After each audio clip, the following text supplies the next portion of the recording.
অবশেষে চলে এলো বাংলার বাড়ি প্রকল্পের উপভোক্তাদের জন্য বড় সুখবর। অবশেষে এলো বাংলার বাড়ি প্রকল্পের উপভোক্তাদের টাকা দেওয়ার খবর।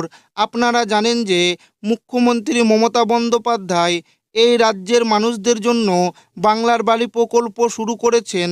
ইতিমধ্যে এই প্রকল্পে 12 লক্ষ আবেদনকারী টাকা পেয়েছেন, আর নতুন করে 16 লক্ষ উপভোক্তা অপেক্ষা করছেন দ্বিতীয় পর্যায়ের প্রথম কিস্তির টাকার জন্য।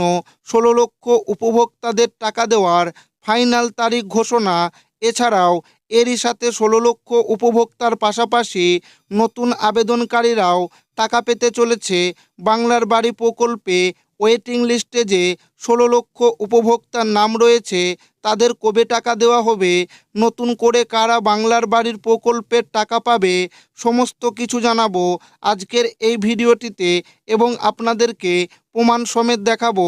তাই ভিডিওটি প্রথম থেকে শেষ পর্যন্ত দেখবেন এবং আপনি কোন জেলা থেকে দেখছেন অবশ্যই কমেন্টে লিখে জানাবেন। আবেদন সরাসরি মুখ্যমন্ত্রীতে, নতুনদেরও টাকা। এ মাসে বাংলার বাড়ি প্রকল্পে উপভোক্তা বৃদ্ধি কয়েক লক্ষ। জানুয়ারির শেষেই 16 লক্ষ উপভোক্তাকে বাংলার বাড়ি প্রকল্পের প্রথম কিস্তির টাকা দিতে চলেছে নবান্ন। উপভোক্তার সংখ্যা আরও বাড়তেও চলেছে। সব ঠিকঠাক থাকলে বাড়বে প্রায় 4 লক্ষ। তাতে এ মাসের শেষেই রাজ্যর 21টি জেলার 20 লক্ষ প্রান্তিক মানুষের ব্যাংক অ্যাকাউন্টে প্রথম কিস্তির টাকা পাঠাবে রাজ্য। এই উপভোক্তা বৃদ্ধির তোড়জোড় নবান্নে ইতিমধ্যে শুরু হয়ে গিয়েছে। উপভোক্তাদের অ্যাকাউন্টে এক ক্লিকেই এই টাকা পাঠাবে মুখ্যমন্ত্রী মমতা বন্দ্যোপাধ্যায় স্বয়ং।